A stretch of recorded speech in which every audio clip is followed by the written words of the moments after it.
different to maybe an Anglo city like Melbourne, for example, where I'm from, dangerously or recklessly here as they do in Minsk.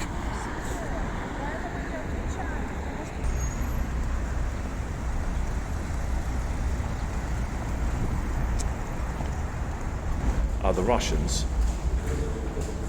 I think there's an element of truth to this, because definitely Russians in particular are quite interesting, but definitely the ex-Soviet mentality is very different to West European. Good morning from Moscow, Russia. Let's go for a bit of a stroll today. See what people are up to. Go down to the metro station. So we've got a family holiday trip or something coming up. Alright, we've got enough time here. Excuse the shaky camera, I'm going to run and try and get across here. Counting down and we're across. Spasiba.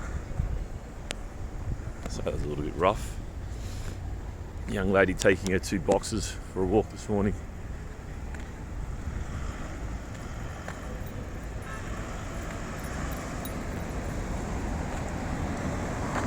Which side's going to give you something more interesting to look at? Maybe this side looks like it's got quite a bit of foot traffic. We'll walk down there as well. There's probably more to look at on this side actually. So Moscow is very decentralized, if you weren't aware, which means there's not many places that what you'd call super busy, but there's kind of some sprinkling of people kind of everywhere, which is different to maybe an Anglo city like Melbourne, for example, where I'm from, where you kind of got a city centre, the CBD, which has lots of foot traffic, is busy, and outside of that you have maybe a small number of inner city streets that are kind of busy. Let's just cross over here.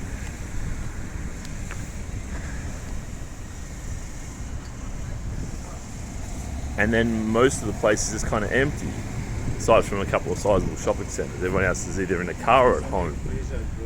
Whereas Moscow, as I say, is very decentralised. There's quite a medium level foot traffic kind of everywhere. I think we must be right near a quite a busy building there, is it? It's like an office block we just walked past. We're walking in. It is around 9:30 in the morning. So quite a few people, look, honestly, I'm not usually out of the house at this time of day, but there's actually quite a few people around. Shopping, working. Obviously this lady here looks like she has work attire on. This lady I would say is probably going to work as well. Everyone now is dressed a bit more casually.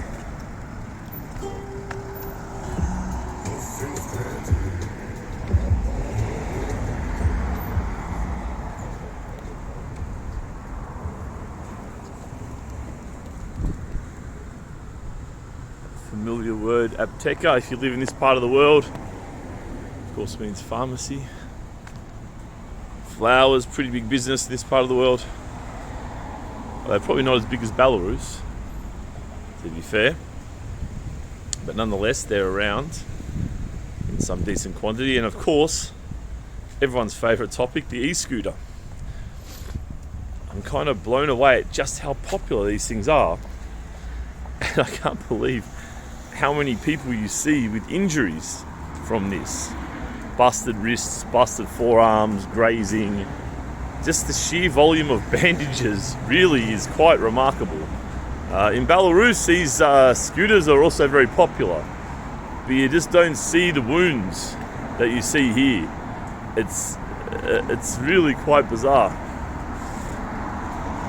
They seem to drive them or ride them equally as dangerously or recklessly here as they do in Minsk.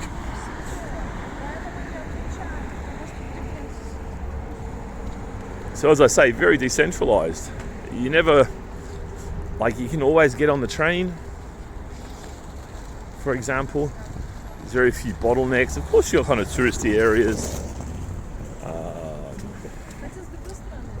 They can get busy, kind of around Red Square and these kinds of places. But other than that, it's really bloody well organised. I'm not sure if this was like a communist 15-minute city thing,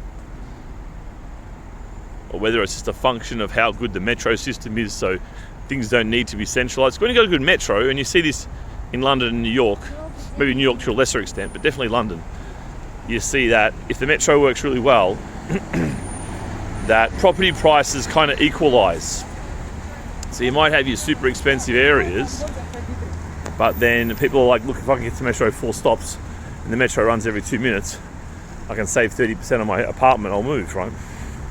So you kind of find, as I say, in a place like London, rents start to equalise a lot because people are very pragmatic, especially when rents start to really rise and become a large part of your budget. So I imagine maybe something similar kind of has happened here and it's just evolved this way.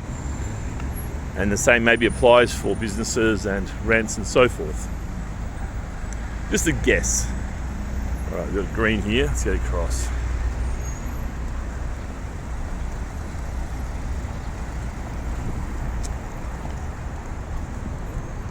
I really love how this is numbered. It's fantastic. You know exactly how long there is to get across. It's perfect. How long to get across? Do you need to hustle? Do you need to run? When it's on the red, it might be like, 70 seconds. I was like, I'll just walk a different way. Or, hey, I know that I've got this time, maybe I can run into this shop, or whatever it is, right? It's definitely convenient. That's where, most countries have this. Or should I say many countries have this, but Australia doesn't, for some reason. I don't know why. We're funny, Australia. Like even here, you got USBs and stuff for charging on the metro, just as an example. Whereas in Australia, I think someone would break that actually. It would get damaged probably. So that is Dynamo Stadium. If you follow football or ice hockey or something, or you've been here, it's quite a significant landmark in the city. So I'm surprised how much foot traffic there is at maybe 9:45 in the morning. Right, let's get down here. As I say, there's nothing particularly interesting about this area, as far as I know. You just get a nice steady flow of foot traffic.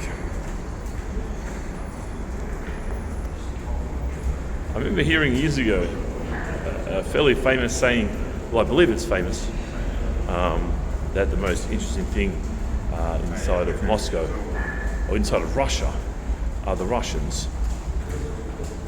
I think there's an element of truth to this, because definitely Russians in particular are quite interesting, but definitely the ex-Soviet mentality is very different to West European.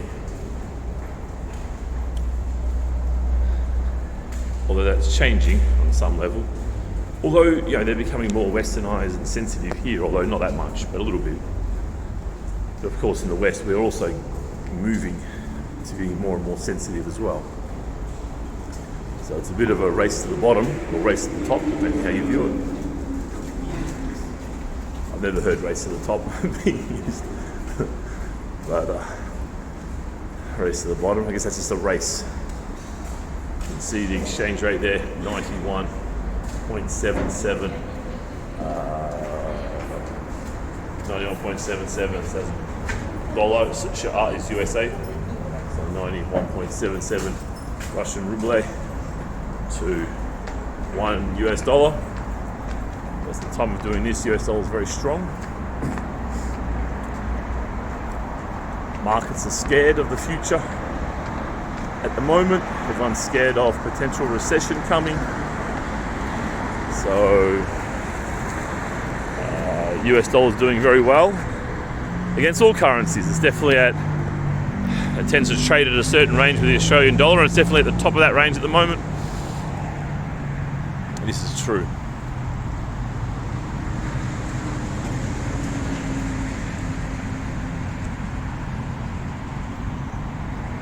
So I have to say, see this lady up here with her little dog. Dog's having a poop. And it's like, there's something about how we're doing things at the moment in the world where you see a lot of women like her who are, I don't know what she is, 35 maybe, with a dog in a capital city. Certainly a trend.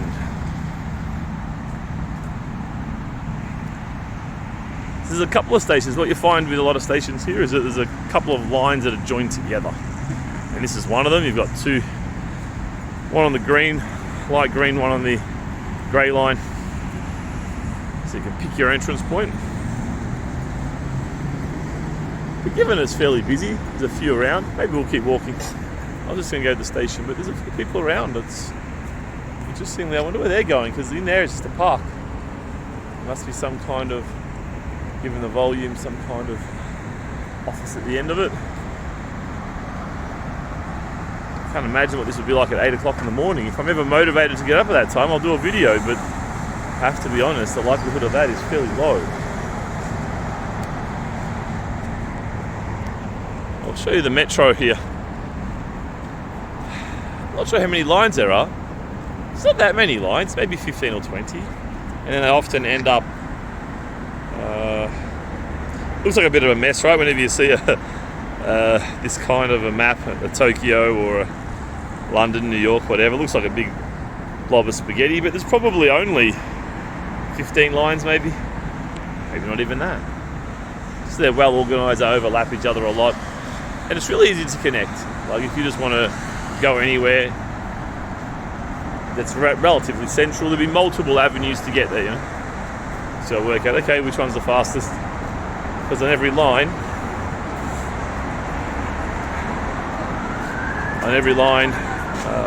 you get a train, well, it depends on the time of day, but anywhere from probably 1 minute, every 1 minute to maybe every 2.5 minutes.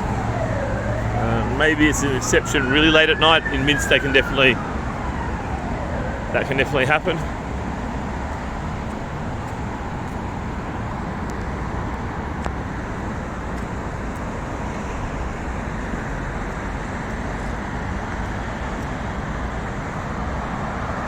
Major prospect there.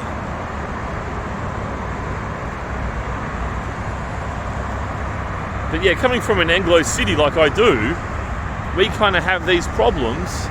Might give you a look at the road. It might get a bit loud. I'll go down, I'll test being near the road for a bit and see what we get. We might come back up. But yeah, coming from an Anglo city, you know, these things are made for cars, right? Whereas Moscow and larger European cities are made for transport, and transport's made well, and there's much denser living. Whereas in a place like Australia, we all kind of have a house, and they have these sprawling suburbs, and it's just really impractical to have decent metros. Like, we just live too far apart. It's just not economical. You have to spend such a high proportion of GDP, and you have almost no one using it, because we live in such a spread out way, and there's roads everywhere, and of course that feeds into the culture. Oh, I don't catch public transport. Oh, there's homeless people on there. And people just drive their car. So, and the cities start kind of choking themselves, you know. And they come these big sprawling cities. Melbourne's only got 5 million, but there's, you know, versus Moscow, which, well, it's debatable exactly how big it is, but it's at least double the size population-wise, but it's probably smaller in terms of area taken up, right? So it becomes more efficient to have these great metro systems.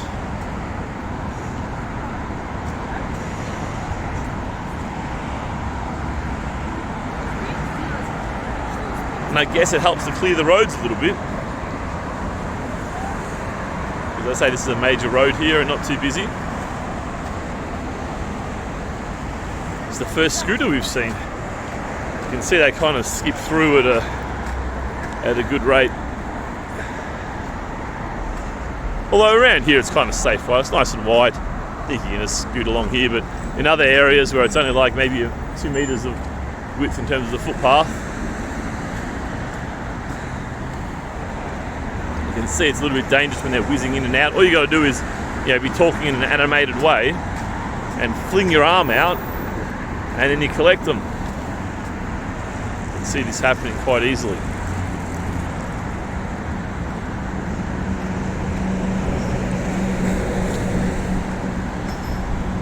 And as I say, just the sheer number, like every day, if you're kind of active out doing some stuff, doing the tourist thing, just checking out areas, whatever, spending most of the day outside, you'll see at least half a dozen people bandaged up from these e-scooter injuries. It's really crazy stuff.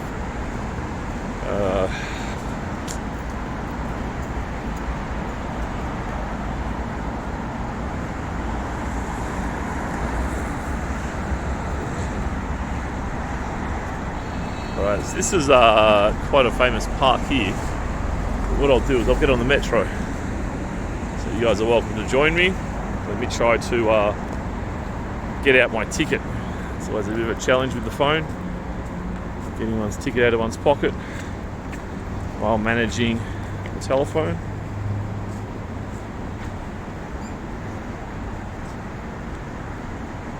There's quite a few options in terms of ticketing. Sorry about that. Tilted vision. You can see what this lady did. See how she held her dress there? So it tells you that there's a big gust of wind about to come, right? Or potential for a big gust of wind. She had that light blue dress there and she kind of grabbed it tight, anticipating that there'd be a burst of wind. This is my ticket. This is 540 rubles for 3 days. And the day, it actually clicks on the time. So I started this ticket at 15:07. So 3 p.m. and 7 minutes a few days ago, and then it keeps that time. So you get exactly 72 hours. That's how it works. You don't get like rounded down or rounded up per day. So this will run out at 15:07 today. 3 day, 540 rubles. It's about just a little bit under $6 US. So it's made for tourists, right? It's a 3 day. It's made for tourists.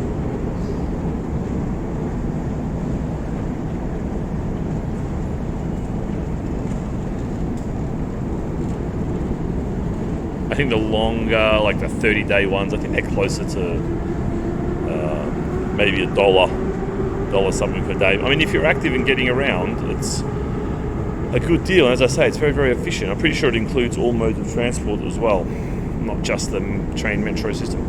So if you don't live right near the metro, you can get a bus or whatever. But I find, and you guys might find this too, that when you're living in this kind of well-organized European-style city, that you tend just to walk a bit.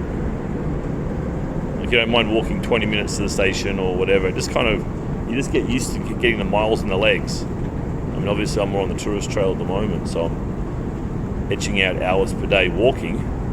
But I can see as I do this, as the weeks wear on, I can see my calves getting visibly bigger. And just normalizing walking a lot. And now I can walk consistently probably 20 kilometers a day at the moment, if you could imagine. In the peak of summer, but your body gets conditioned to it. There you go, that girl again holding her dress, interesting. Because the two things you get in the metro system is an incredibly loud noise when these trains arrive and they take off. Incredibly loud noise. Firstly. Second is a wind. So when the train comes in, there's a burst of wind. I can feel it now. Maybe you can hear it in the microphone. All right, we want to go to the right here. So we'll go in. I was expecting that lady to say something to me. In some places in the world they get a bit funny about filming on metros and stuff, but she seemed to be getting out of her little box there just as I was walking past. I thought she was going to have a word, but she doesn't care. So you can see there it says 1:30. That's how long it's been since the last train. And here this comes in. Here, just the incredible noise. So loud.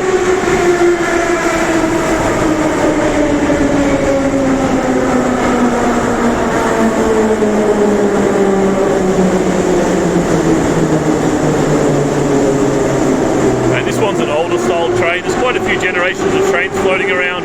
This is an older one. So I'll say goodbye to you guys. Have a nice day. Good morning. Welcome to Moscow, Russia. We're going to go for a walk around this morning. Starting off at the train station here. It's about 10 o'clock in the morning on a Wednesday. And we'll make our way up these escalators. It'll be about 3 or 4 minutes before I get into the real world, so you can fast forward if you like. The length of these escalators is quite remarkable. I have to say, I timed one of them. I was in St. Petersburg and I timed one. It was 2 minutes 13 seconds on one escalator. So it's seriously deep. I'm not sure if it was for safety, security, noise. I'm not sure what inspired such an incredibly deep metro system. Maybe a bit of all the above. Certainly a long way down.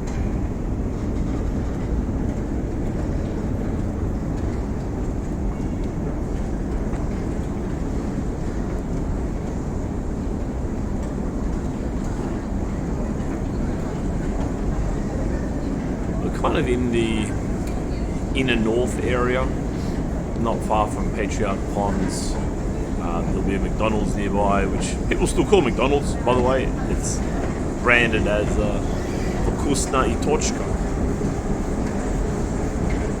which just means something like, Vkusna is obviously delicious or very tasty, but the Tochka is a funny word. It kind of means, I think, directly and to the point.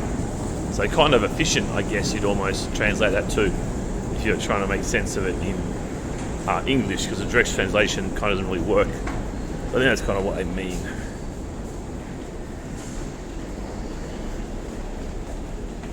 But nonetheless, people still call it McDonald's. Still call it McDonald's.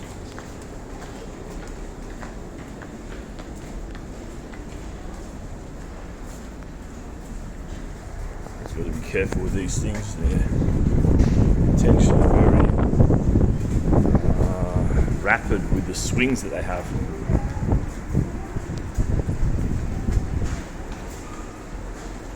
A lot of wind pressure in the metro.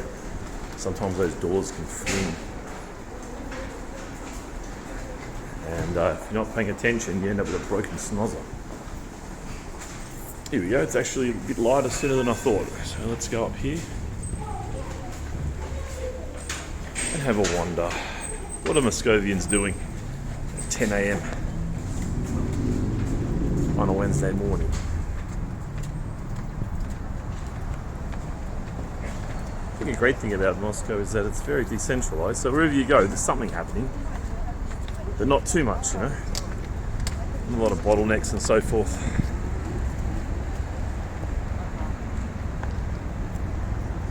It's actually very dark for me. I'm going to stop this and restart it because my screen's not getting light. The screen started off dark because I was indoors. Alright, that's better. Let's see what I'm filming now. So this is, you see that M there in the middle, kind of an M with a red dot and the two diagonal slashes, if you will. That is McDonald's. I can assure you that it's the same menu. They've removed all the names, same with the Belarusian ones. They kind of changed the names, just made them something generic, but that's it, that kind of black mirrored building. Still very popular, my goodness, it's always full. No one really cares about the branding. And let's face it, I mean, it's, you know, in terms of quality of food, I mean, you're not going to get much lower. Like, it's not as if it's like a secret of how to make this crap. I mean, you know, it's a wonder, without being too much of a food snob, but it's a wonder that you can make food that bad. That detached from humanity. Give me a Stoloveya any day. If you're a local person, there you go. Victory, that says. Pobieda. Might be World War II stuff. Oh yeah, of course, it says CCCP there, which is USSR. Right, I think we can, actually we'll get to the bottom here, then we'll cross over.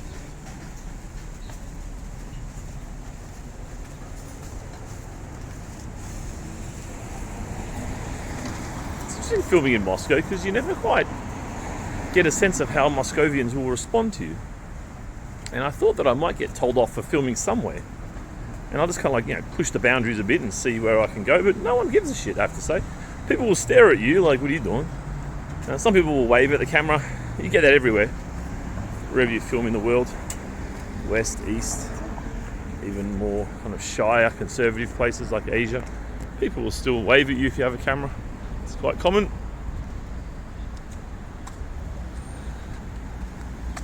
But here you never quite know. But people have that real attitude in Russia in general, I think, of just whatever.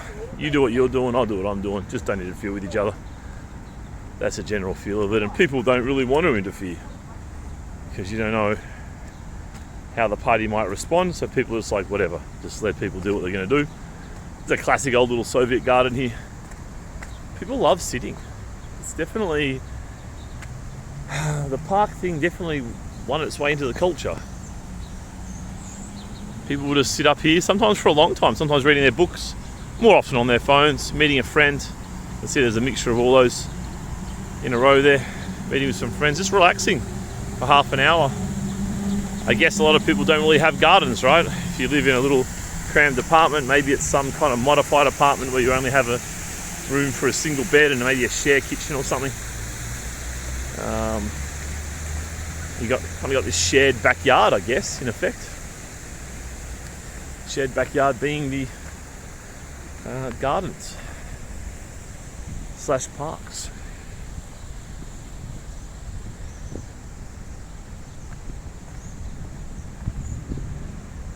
Whereas in a place like Melbourne, where I'm from, for example, yeah, we have some parks, but I mean, they're mainly used to take kids, or that depends where you are. Take the dog for a walk, this kind of stuff. Maybe on a summer's day, you might get a few inner city parks. People pull up the rug and start day drinking. You get this kind of stuff. But it's certainly not utilised in the way that they are in a place like Russia. Or any ex-Soviet place. Belarus is the same. The parks are really seen as a valued public space that's central to the identity and lifestyle of the people. Look at that, went green right at the same time. This is the usual sign, you'll see this all around the world. It says Yandex Food, Yandex Eat. Of course, you'll go everywhere in the world, and capital cities have this. Dudes with big backpack things on there, taking food to people. These home delivery services were already big, then COVID really made them explode. And now they're super popular, So I stopped looking, it's green, bro.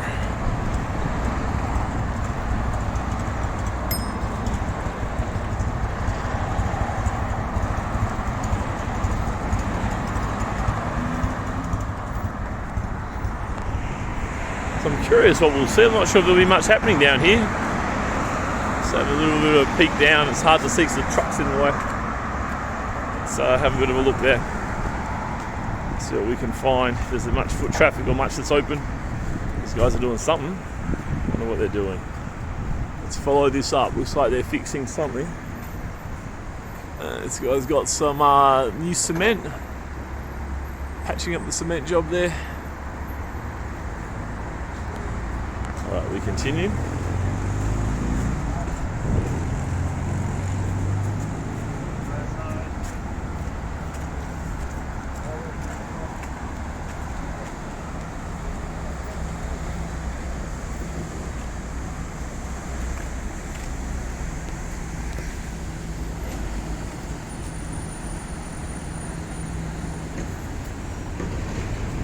As I was saying, Moscow is quite decentralized, which just helps ease the burden, It's never too busy, the metro's never too crowded. Well, this is for a lolly shop.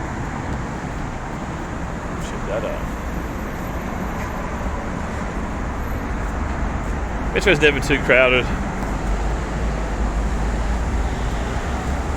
Whereas if you're in more of like a driving city, like a Bangkok, these Southeast Asian cities where the infrastructure is like an afterthought. Bangkok, even Jakarta, Manila, these kinds of cities, I mean, you just don't leave your local area because you can't. It just takes too long. I mean, just going anywhere becomes such a chore. Maybe we'll do a bit of a U-turn here, go back to the more central area of this spot. You just can't. Like, if you live in, say, Jakarta, you stay in your local area there, you know. Because otherwise, if it's peak hour, it might take you 3 hours to get somewhere. Whereas here, peak hour, you still get on the train. It's actually not too busy on the train. It's a bit busier, but like in Minsk, for example, you can get so busy you can't get on the train for several trains in a row. Whereas here, I haven't seen that. You can always get on the train. There's just so many trains. Frequency of trains is very high.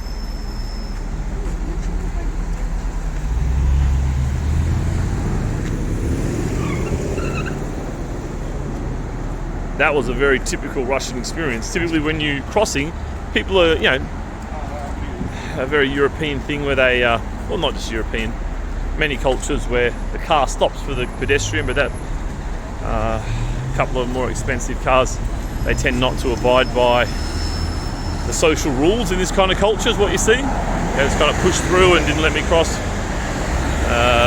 It's quite a common thing in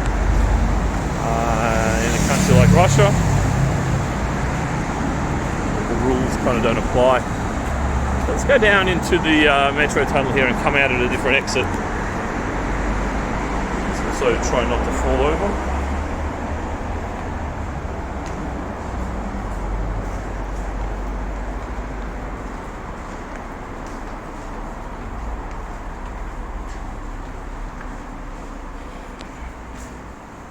This connects all of the blocks, all the four corners of the intersection.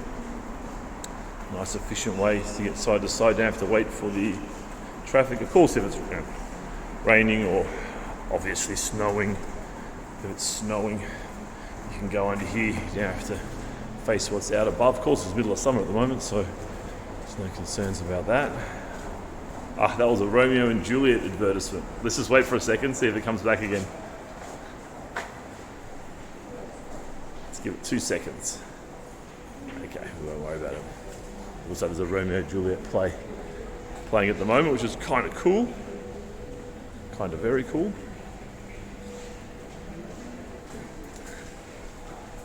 So we'll pop up, there's a square up here. We'll pop up, put our heads above in the street level. A lot of these old kind of Soviet era little subway stops here. We can just buy some tableware, just some random ladies' underwear, some basic kind of shirts and stuff, sunglasses, just a real common, normal stuff that people buy and use. Sure enough, telephone as well. You can pretty guaranteed that every little shop area will have a telephone store, and in this case even a perfume store as well. Mainly clothes though, handbags.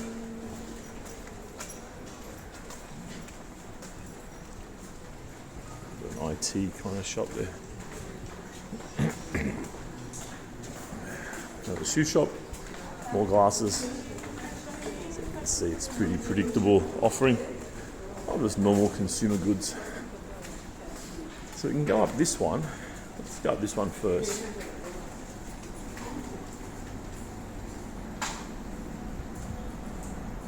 Oh, the sun.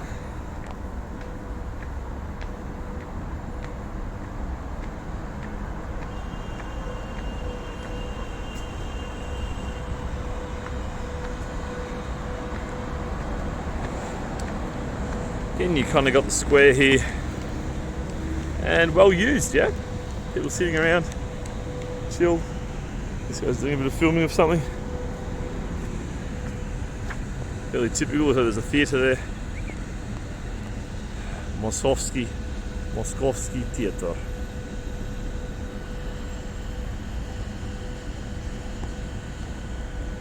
Famous dude. See there, quite a few oldies hanging out. Sun beating down, pretty warm day in Moscow after a lot of rain recently. So here you can walk over there, or we'll go under. I think a very positive thing about this kind of city is you do a lot of walking.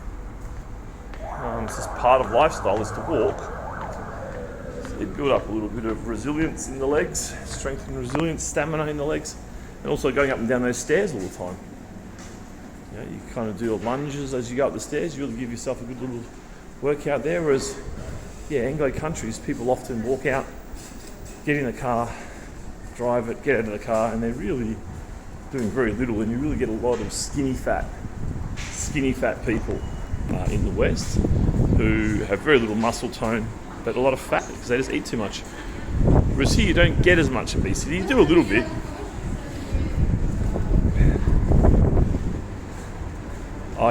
There's this really great cake shop in St. Petersburg where I was living next to, and you'd see really plump ladies, middle-aged ladies who are really plump, and they'd buy like 4 cakes at once.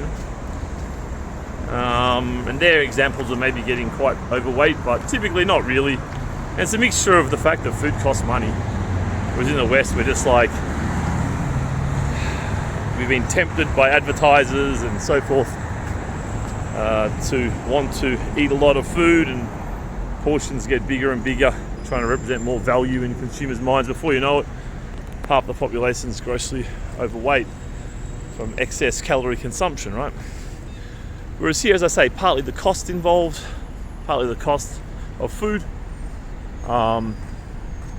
is a factor, but also just that you're more active.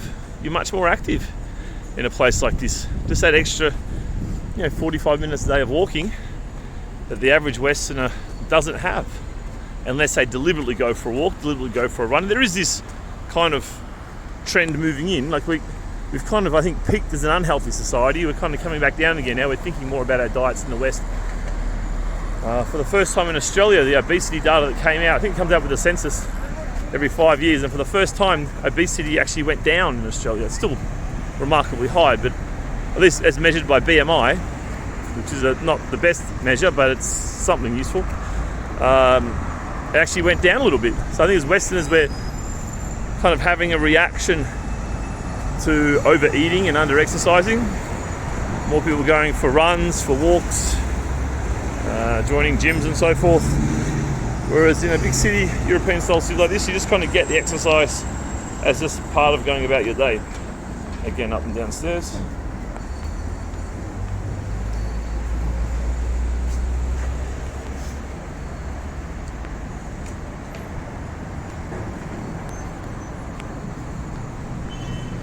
Alright everybody, I hope you've enjoyed a walk around this morning. Please enjoy your day. Do like the video. If you enjoyed the video, it lets me know that I should make more like it. And of course you can subscribe to my channel to see many more similar videos of anywhere from here in Moscow to other cities in Russia, throughout Belarus, and got a couple in Western Europe as well, Central Europe, the Baltics, so you get a good variety. I'm a bit of a people watcher, I have to say. I enjoy watching people and seeing how the cultures vary from country to country. I'm a bit of a culture file. I really like seeing how things change and how they're different from place to place. I think it's one of the beauties of humanity that we do still have this. It's obviously the differences are shrinking fairly rapidly, which I think is a real shame, but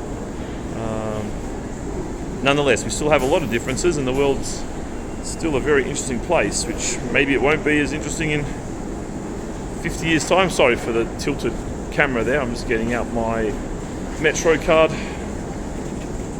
1507. There's a 3-day